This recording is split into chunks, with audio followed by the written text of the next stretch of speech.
Je te souhaite la bienvenue sur Simone Stories pour ce tirage. On se retrouve en ce week-end pour partager un petit moment ensemble. Je t'invite comme toujours à faire un espace en toi que tu puisses accueillir, dans lequel tu puisses accueillir les messages qui sont là pour t'être délivrés. On va commencer tout de suite avec le tarot Soufi.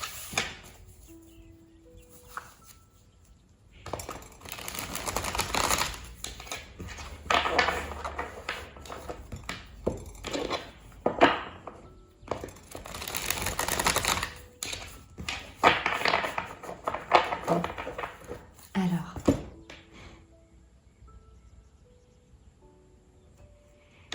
l'énergie de la personne à qui ce message est destiné, la situation au présent, l'influence extérieure, la force, la ressource, l'évolution probable, en sachant que rien n'est gravé dans le marbre. On va évidemment prendre des précisions avec le tarot akashique par la suite, si, non pas si, mais j'imagine que la lecture va le demander. Je te propose de commencer tout de suite avec l'énergie de la personne à qui est destiné ce message, le 7 de bâton. Le 7 de bâton nous parle de concentration, de protéger ses valeurs, de ne pas laisser des interférences extérieures venir perturber l'objectif que tu t'es fixé, la destination que tu souhaites atteindre. Il y a une notion vraiment de concentration, de rester aligné à sa vérité intérieure. Tu le vois, ces cartes du tarot Soufi sont vraiment extrêmement bien illustrées par rapport à la vibration du 7 de bâton. C'est vraiment cette idée de défendre ses valeurs, mais non pas en essayant peut-être de les imposer aux autres, mais surtout en ne laissant pas à l'extérieur venir nous influencer ou parasiter notre vérité intérieure, nos valeurs, ce que l'on sait être juste pour soi. On laisse les autres parler, on laisse les événements se dérouler autour de soi sans avoir besoin ni d'intervenir, ni de critiquer, ni d'essayer de changer les choses. C'est comme si tu savais que quelque chose se prépare et que tu dois garder ton énergie, ta force pour ce qui te sera destiné à toi. Et le reste, eh bien, tu n'y accordes pas ton énergie, tu n'y accordes pas ton attention.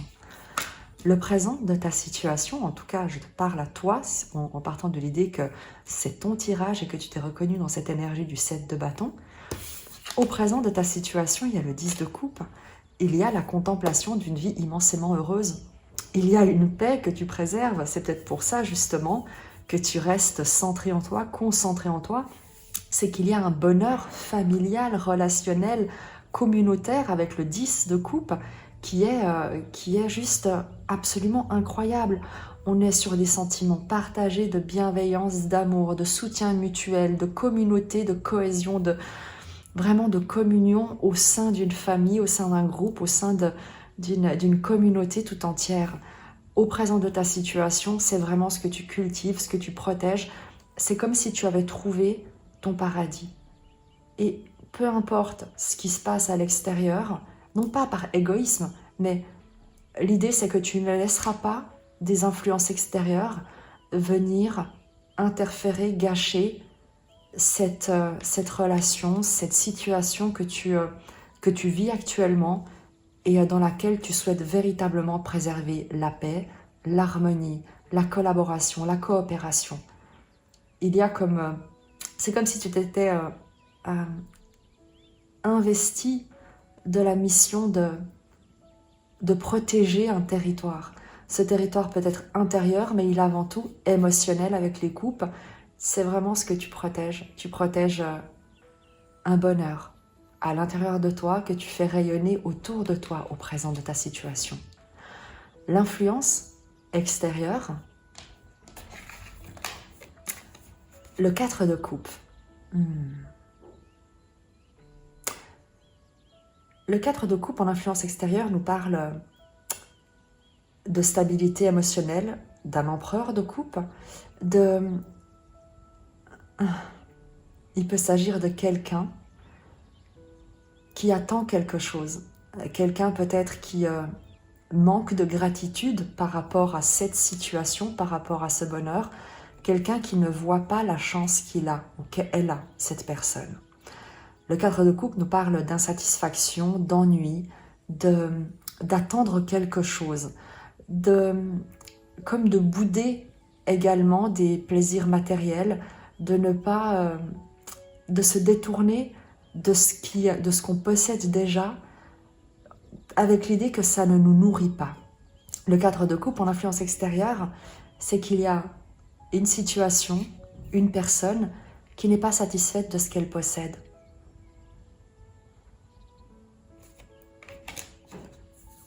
On ira la préciser évidemment pour savoir l'influence. C'est comme si, tu vois, il y avait vraiment quelque chose dans le présent d'extrêmement heureux, et il peut s'agir de toi également, qui ne voit pas la chance de ce que tu vis d'ores et déjà actuellement. Mais on ira le préciser. On va le faire tout de suite, tu sais. J'aimerais bien savoir l'influence extérieure de ce cadre de couple. À quoi est-ce qu'il rêve? Qu'est-ce qu'il regarde? Le roi de denier, la grâce. C'est comme si, effectivement, cette situation, cette influence extérieure, c'est qu'il y a l'attente d'un meilleur, l'attente de plus de richesse, l'attente peut-être de quelqu'un d'autre.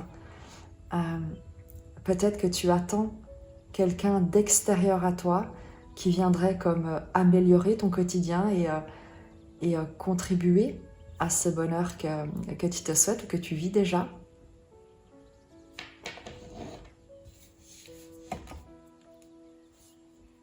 Le roi de denier va nous parler d'une énergie très généreuse, protectrice. C'est le roi Midas. Tout ce que cette énergie touche se transforme en or. Et j'aurais presque envie de te dire qu'il y a entre les coupes et le denier peut-être une situation de bonheur qui n'est pas valorisée à sa juste valeur, qui n'est pas comprise à sa juste valeur, puisque il y a comme l'idée d'être plus attaché à la réussite matérielle avec le roi de denier qu'à la concrétisation d'un bonheur émotionnel, relationnel. C'est comme si on te disait que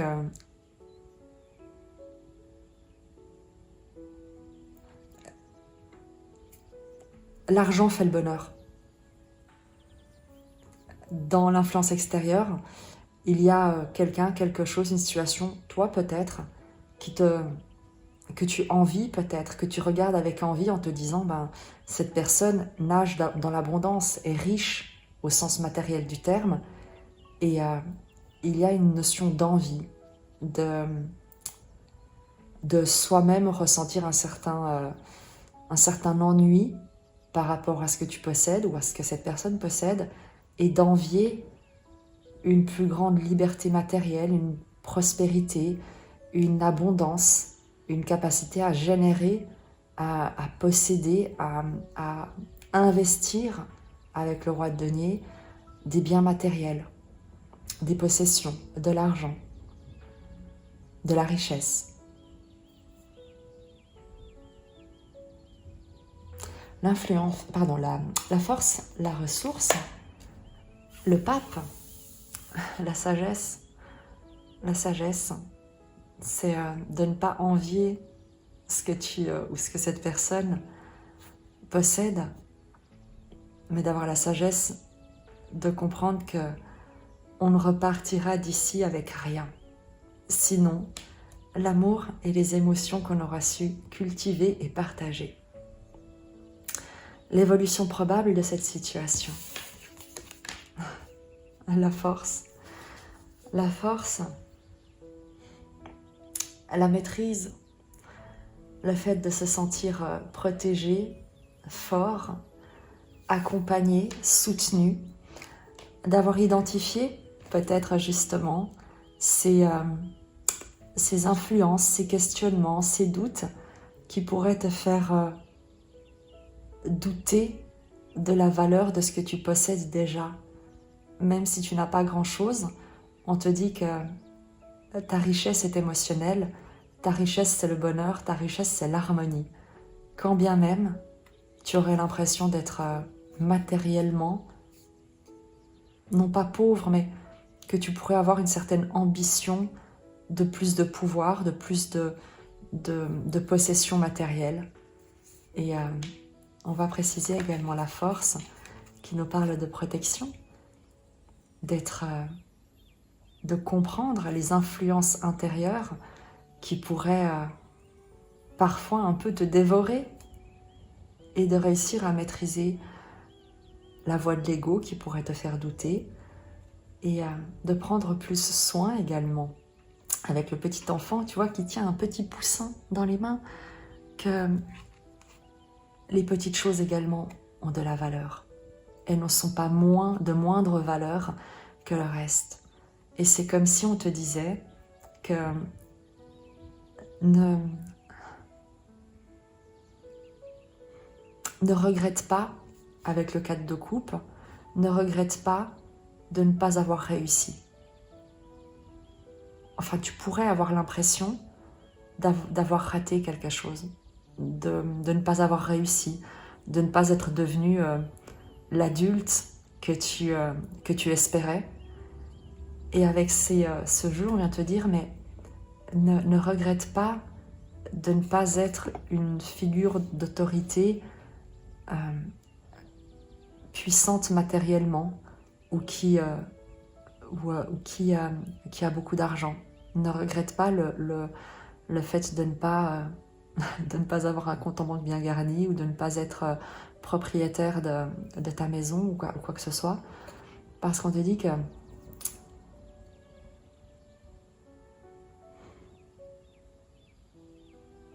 non seulement tu reçois tout le soin et toute la force et toute la protection dont tu as besoin toi, mais que toi-même, tu apportes ce même soin, cette même protection à plus petit que toi. Il y a l'idée de faire partie du tout et que ton rôle, peut-être que tu sous-estimes, que tu dévalorises, que tu regrettes, eh bien on te dit qu'il fait partie du plan, qu'il est essentiel dans le rouage de la vie et que l'harmonie dans laquelle tu t'inscris, que tu génères, que tu cultives, que tu protèges, ça a du sens. Ça a vraiment du sens et c'est important. Même si financièrement ça n'a pas de valeur, même si tu ne peux pas le vendre sur le bon coin, même si tu aurais l'impression d'être limité matériellement dans ce que tu peux investir financièrement, on te dit que le soutien que tu apportes, l'aide que tu apportes n'est pas matérielle et n'a pas à être matérielle. Elle est d'ordre spirituel, émotionnel, elle est dans ta sagesse, dans ton enseignement, dans ta capacité de transmission également avec le pape, d'accompagnement, d'être une figure de référence, un mentor, un socle, un appui, une inspiration. Et ça n'a pas de prix.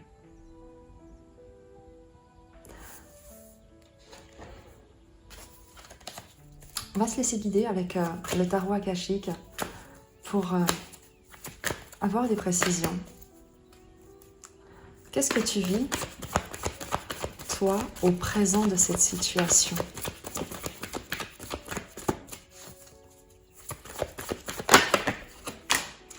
Alors, celle-ci s'est retournée. Les deux autres, je les ai lâchées. Donc, si elles doivent ressortir, elles ressortiront. Tu as ici l'Arche d'Alliance. On te parle de contrat, comment dire, d'engagement, mais d'engagement à suivre ton âme, d'engagement dans l'alignement qui est le tien. On te parle d'officialisation, de veiller, tu le vois avec l'arche qui est dans la tente, sur une mission, sur quelque chose de précieux qui t'est confié, de faire partie, comme je te l'ai dit, d'un même plan, de collaborer, de contribuer à la concrétisation de quelque chose avec cette arche d'alliance. Tu vis un alignement. Tu es exactement là où tu dois être, à faire ce que tu es censé faire. Il y a également, avec l'Arche d'Alliance, la notion d'attendre le bon moment, d'être à disposition de ce qui doit être, d'écouter également ce qui t'est demandé. Vraiment, c'est être à disposition, être au service de ce qui est écrit, de ce qui t'est demandé, de ce que tu es vraiment inspiré et appelé à faire.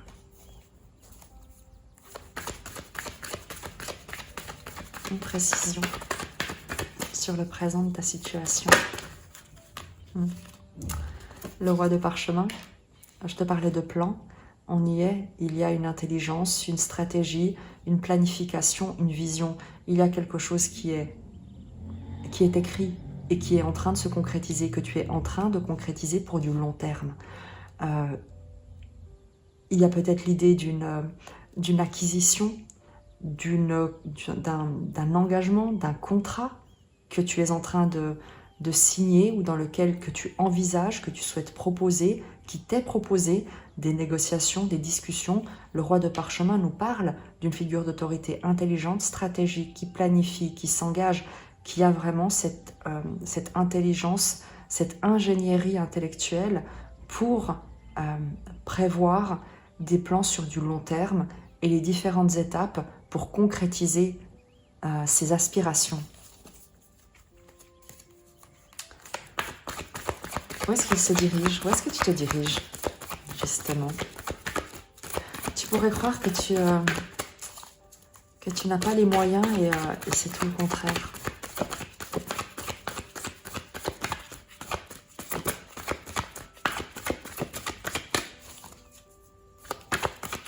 Où est-ce que tu te diriges?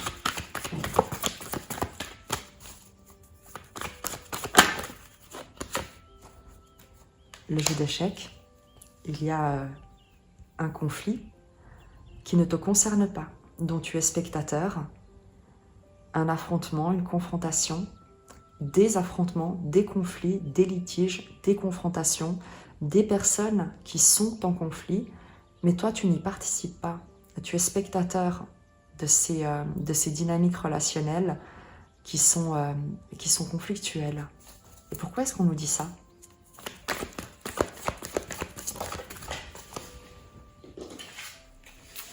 La lune montante, parce que toi tu en triomphes, tu en sors, c'est une réussite. Tu triomphes, tu te sors d'un environnement immensément conflictuel qui ne voulait pas forcément ton bien et dans lequel tu n'avais pas forcément envie de t'investir. Il y a chez toi un engagement intérieur qui est fondamental à l'harmonie, à la paix, au bien-être, à la sagesse.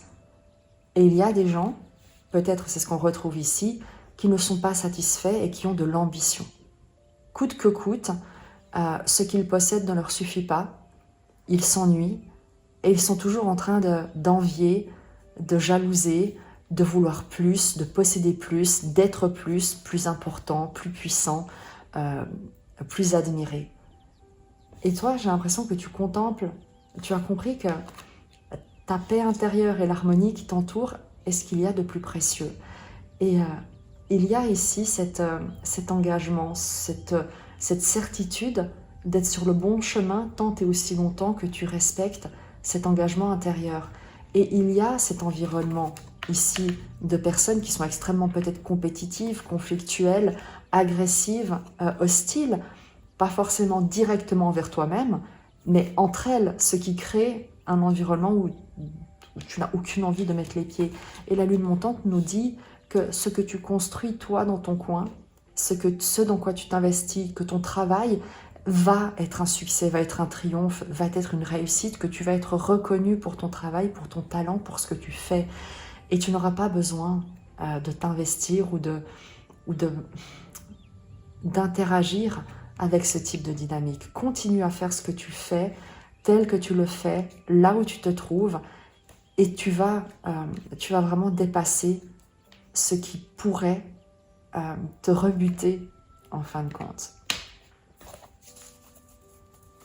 Le conseil pour toi, vraiment le conseil, qu'est-ce qu'on souhaite te dire, que tu saches, que tu comprennes. La lune montante te parle vraiment de réussite et de triomphe, vraiment, mais d'un travail qui est récompensé, reconnu, valorisé et immensément gratifiant pour toi, pour tout ton talent, pour tout ce que tu fais.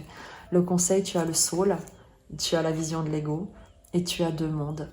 C'est l'idée de comprendre que certaines personnes sont dans une dynamique qui leur appartienne, sont dans l'expression de quelque chose qui est peut-être d'un autre temps, d'une autre vibration, sans juger, sans avoir besoin ni de juger, ni de condamner, ni de rejeter, mais chacun, et c'est ce que nous dit la vision de l'ego avec les deux mondes, chacun en est là où il se trouve, avec ce qu'il a besoin de comprendre et d'expérimenter, et que si toi, tu en es à un stade où tu rayonnes, où tu te sens vraiment libre, intellectuellement, émotionnellement, spirituellement, non pas indifférent ou détaché, mais suffisamment solide et ancré dans ta foi, dans ta confiance en toi, en la vie, en Dieu, en l'univers, en l'amour, pour rayonner de toute ton authenticité,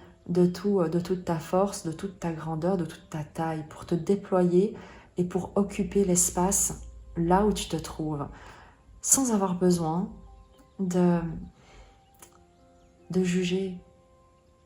Le conseil, c'est rayonne là où tu te trouves. Laisse les gens être qui ils sont, expérimenter ce qu'ils doivent expérimenter. Laisse-les être qui ils sont appelés à être. Chacun fait ce qu'il a à faire là où il se trouve et avec ce qu'il a comme compréhension, comme expérience.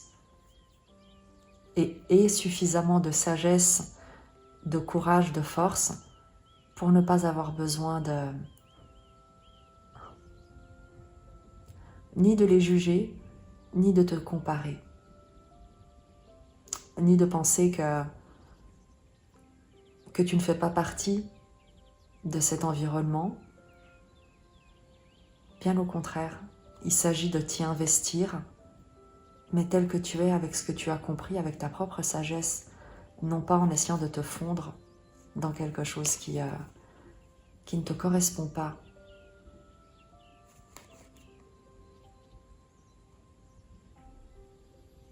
Il y a des personnes qui ne pensent pas comme toi, dont les valeurs ne sont pas les tiennes.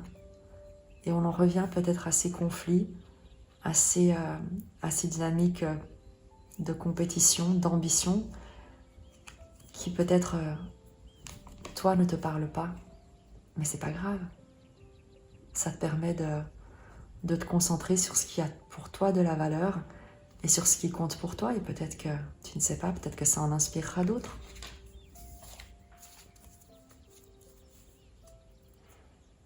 Ne fuis pas le conflit. On te dit, évidemment, ce n'est pas tes combats, ce n'est pas envers toi, ce n'est pas toi qui es visé, mais on te demande de ne pas les fuir non plus.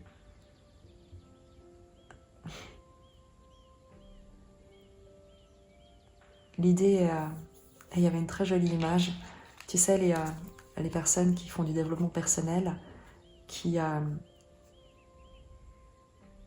considèrent qu'elles sont éveillées parce que sur le terrain d'un champ de bataille, de l'ego, de tout ce qui est possession matérielle, et je résume ça de manière très maladroite et en faisant des grandes diagonales, mais bref, elles considèrent qu'elles sont éveillées parce que elles font plein d'exercices de méditation, de Ho'oponopono, etc., etc. Et c'est comme si elles étaient montées à un arbre qui se trouve au cœur du champ de bataille. Et elles considèrent que parce qu'elles sont montées sur cet arbre, elles ne font plus partie du monde, en fait, de notre monde incarné, qu'elles se sont éveillées et que le reste de l'humanité, le reste est endormi et n'ont rien compris à la vie, à Dieu, à l'univers. Et c'est une erreur parce qu'elles font toujours partie de ce même environnement. Quand bien même elles sont sur un arbre, elles se sont simplement donné l'illusion de ne pas en faire partie. Et la personne qui est véritablement sage, et je ne dirais même pas éveillée, mais qui est simplement sage, est celle qui descend de son arbre pour se confronter à toutes ces dynamiques et décider à chaque rencontre, à chaque situation, comment est-ce qu'elle va se comporter, quelle réponse elle va y apporter, quel choix elle va faire, le choix de l'amour ou le choix de la peur, le choix du cœur ou le choix de la guerre.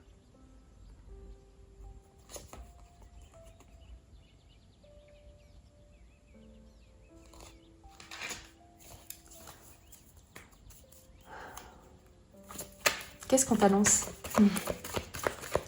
Qu'est-ce qu'on t'annonce? Oh, c'est très joli. Tu verras, il y a une très jolie métaphore. Tu as le guetteur et tu as la cascade. On t'annonce une force incroyable pour éteindre des incendies. On t'annonce que là où tu te trouves, c'est vraiment ce que tu dois comprendre, c'est que c'est comme si tu as l'impression que tu n'es peut-être pas à la hauteur, en fait, que tu ne pourrais pas y arriver, que tu ne vas pas réussir, que qui tu es n'est pas suffisamment important pour faire ça. Ça, je ne sais pas ce que c'est. Ce sera à toi de savoir dans ta propre vie. Mais il y a quelque chose dont tu n'as pas conscience de la valeur et à quel point c'est ta mission, c'est un alignement avec toi, à quel point c'est ta vibration. Et ce qu'on t'annonce, ce qu'on veut que tu saches, c'est que ça, ce dans quoi tu t'investis, ce qui compte pour toi, c'est tellement puissant, c'est tellement important, même si ça n'a pas de valeur matérielle, c'est tellement important, c'est tellement puissant, ça te traverse tellement parce que l'univers entier conspire à ce que tu reçoives ça pour que tu puisses comme éteindre des incendies, comme apporter un soulagement, une solution, répondre à l'appel à l'aide et à la guérison de quelqu'un, d'un environnement tout entier. C'est que ta présence est guérisseuse par ta parole, par ton activité, par ce que tu fais, par ce que tu dis, par qui tu es tout simplement. Il y a une capacité à résoudre, à apaiser, à éteindre tous les conflits, tous les drames.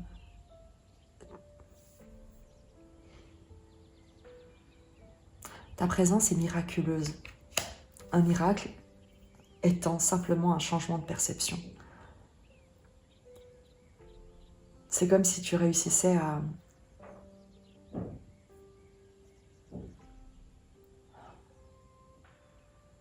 faire disparaître l'urgence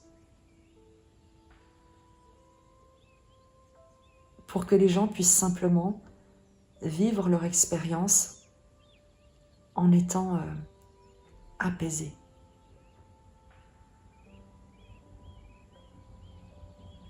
Je vais te prendre un message de Rumi.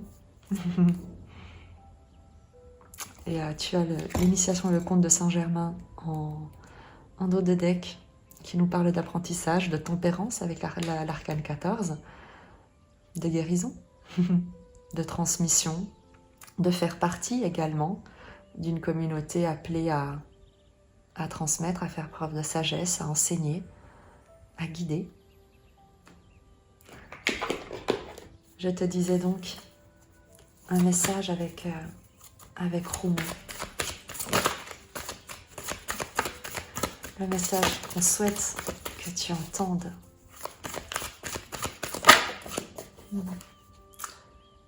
Le mécontentement divin.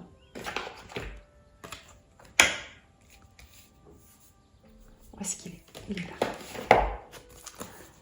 Et c'est la 12.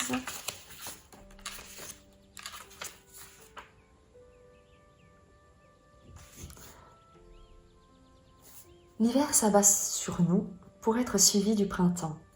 Pleure toutes tes larmes, accepte ta soif inassouvie. La tristesse mène à l'abandon et au profond désir d'être libre. Rumi. Je connais ton cœur. Je l'entends se briser et gémir dans l'obscurité de la nuit, quand dans ton sommeil, tu t'imagines être silencieusement jeté à la dérive. Ton cœur sacré me parle, il se lamente, murmurant ses désirs bafoués et son mécontentement divin. Quand il y a quelque chose qui ne va pas, il le sait, il le sent bien qu'il manque une pièce du puzzle, malgré sa formidable gratitude envers la vie. Et il y en a beaucoup dans ton cœur de la gratitude et de la reconnaissance. On sent en lui une plainte, une quête inassouvie. Il appelle les cieux. Accorde-moi ta bénédiction. Je ne peux pas continuer ainsi. Je suis brisée. J'ai besoin de ta tendresse pour me rétablir. Je suis vide. J'ai besoin d'être remplie. Et pas avec n'importe quoi, mais avec le précieux nectar de la réalisation divine. Rien d'autre ne pourra me satisfaire. S'il te plaît, rends-moi ma plénitude. Je ne pourrai pas supporter le manque plus longtemps. Ces cris du cœur, je les entends. Ton cœur est sage. Je loue son honnêteté et sa soif inassouvie, car cette soif a un parfum auquel le divin bien-aimé ne résistera pas. Elle attirera le seul baume capable d'apaiser le mécontentement divin de ton cœur, le baume de la présence divine absolue et incontestable. Ce que je t'ai lu, c'est le prologue, si tu veux. Et c'est comme si cette première partie de texte s'adressait à ces 4 de coupe, à ces personnes insatisfaites qui appellent la grâce, qui attendent la grâce, qui aspirent à plus. Je te lis la suite. Qu'il soit manifeste ou vaguement entrevu dans une anxiété difficile à nommer, il y a en toi le sentiment que quelque chose ne tourne pas rond dans ta vie. Ce peut être l'impression, malgré toute la gratitude envers la vie, qu'un désir reste inassouvi, qu'un manque doit encore être comblé. Il s'agit là de la douleur d'un cœur qui s'éveille. Ce cœur est déjà capable d'éprouver de la félicité, de vivre la beauté et les merveilles de la création dans un recueillement extatique. Mais il atteint à présent un seuil de maturité où une profonde soif du divin se fait jour. Il brûle d'un désir impatient, celui de sentir la caresse du grand amant, de sentir en lui la présence du divin. Ce désir grandit au fil du temps. Au début, ce n'est qu'un léger sentiment d'incomplétude, le besoin de trouver l'unité. Mais il se change bientôt en fièvre sacrée, en rage sainte, pieds martelant la terre et dansant, poings tambourinant sur l'autel, en une soif si profonde et pénible qu'on pourrait facilement fondre en larmes devant l'impossibilité de supporter un instant de plus cette séparation douloureuse. « Où est mon bien-aimé » crie le cœur éveillé. J'appelle mon bien-aimé à corps et à cri, mais je l'attends toujours, c'est intenable. Tandis que la dévotion et la passion pour le divin s'intensifient, ce désir ardent grandit lui aussi, au point d'avoir l'impression que le cœur se brise dans l'amour du divin. Mais peut-être n'en es-tu pas encore tout à fait là. Peut-être ton cœur est-il encore attaché à de petits dieux comme le statut social, le travail, tes relations amoureuses, ton apparence physique ou un certain mode de vie. Ces petits dieux ne sont pas toujours un problème, mais si tu as tiré cette carte, cela signifie que le divin veut que tu te rapproches de lui. Parfois, il faut que de maigres repas nous soient arrachés des mains pour que nous soyons capables d'apprécier le festin bien plus grandiose et délectable du divin. Car le divin est un amant férocement possessif et positif. Si le visage d'un autre amant te détourne de lui, et si tu ne vois pas que c'est le divin bien-aimé que tu aimes dans ton amant, alors les cieux passeront à l'action. Fais donc de tes relations quelque chose de sacré. Cherche le divin en toutes choses. Si c'est possible, si tu es encore sous l'emprise des dieux de moindre importance, reconnais au moins cet état de fait. Observe-le sans jugement, mais en toute honnêteté. Puis laisse ton cœur se briser. Laisse-toi tomber à terre, prostré, les mains jointes et la tête inclinée, comme si seule ta tristesse et ton désespoir pouvaient toucher le cœur du divin bien-aimé et le pousser à venir à ton secours pour te sauver d'une vie bien trop insipide. On est vraiment ici sur le roi de coupe et le roi de denier, vraiment. Essaie simplement de ne pas te méprendre sur le sens de ta douleur en te disant que ce n'est pas si grave. Si tu as pour toi la réussite sociale et la richesse matérielle et que tu ne comprends pas pourquoi tu devrais être triste, c'est même encore plus important. Accepte ta tristesse, ressens-la, mais n'essaie pas de la comprendre. Si toutefois tu avais absolument besoin de comprendre, alors sache cela, cher ange éclatant de lumière. Tu sors d'une profonde torpeur, et ton cœur en éveil te donne à voir une vérité Une part de toi-même plus profonde et plus vaste, plus instinctive, plus sincère et plus intelligente que le mental brûle de sentir l'étreinte divine, et elle a entièrement raison. C'est la douleur, la noble douleur du cœur qui dit « Il existe autre chose que cette insuffisance. Je ne suis pas obligée de me contenter de vulgaires objets en plastique. Je veux des choses précieuses. Cela ne peut plus durer. Je ne peux pas me nourrir des couchers de soleil pixelisés qui s'affichent sur mon écran d'ordinateur. Non, je veux être éblouie par la lumière et la beauté, en être sidérée. Je veux être témoin d'une splendeur divine qui me laisse sans voix, l'esprit hagard, le cœur enflammé par la présence de mon bien-aimé. Je veux perdre tous mes moyens en présence de l'aimer. Je veux laisser cette douleur, ce désir fou, ce mécontentement divin me guider vers mon amant sacré pour que ma vie en soit à jamais changée. Et il en sera ainsi, car le mécontentement divin qui grandit en toi n'est pas ton destin, mais une première étape. Son but est de te conduire vers un lien avec le divin plus fort que jamais. Ne résiste pas, observe-le simplement. Ne l'écarte pas, n'essaie pas de masquer son odeur par celle de pétales de rose. Laisse ce mécontentement nauséabond devenir ta voie vers la divinité. Porte ton regard au-delà de ce qui est, au-delà de ce que tu as prisé et chéri, car comme tu le constates aujourd'hui, ce que tu avais pris pour de l'or n'était en fait que du plaqué. N'aie pas peur, car je t'accompagne dans cette grande aventure sacrée. Je suis là, tu sais, je te vois, même si toi tu ne me vois pas encore. Je tiens dans mes mains une miche de pain tout juste sortie du fournis du Créateur avec l'espoir que son odeur t'incitera à me suivre vers quelque chose de bien plus substantiel. Mais si tu ne jures que par les désodorisants aux senteurs de pain en t'imaginant qu'ils ont quelque chose en commun avec les senteurs d'une vraie forêt de pin, alors je n'ai aucune chance. Laisse donc la puanteur être la puanteur. C'est ainsi que la fragrance de Dieu pourra se faire sentir. Et alors, tous les deux, nous pourrons laisser derrière nous les choses de moindre importance, afin de saisir, tels des écoliers affamés, le pain divin dont le doux parfum emplit l'air. Et je te lis les rituels sacrés si tu veux le faire avec moi. Prononcez à voix haute. Rumi, toi qui m'aimes inconditionnellement, guide-moi maintenant. Je reconnais dans mon cœur une gratitude sincère et intense. Je reconnais dans mon ventre la faim d'émergence divine, l'envie irrépressible de connaître une satiété encore inconnue, indescriptible, une satiété sacrée. Guide-moi vers la table sainte où m'attend le véritable festin. Je ne peux plus me satisfaire de miettes laissées par le festin d'un autre.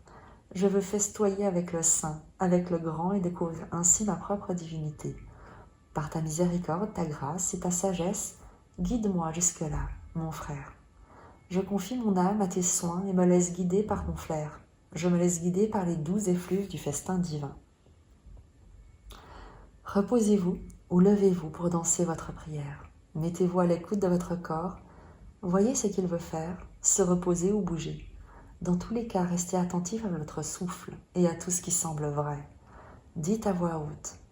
Je me libère de tout ce qui n'est pas digne de régaler mon âme.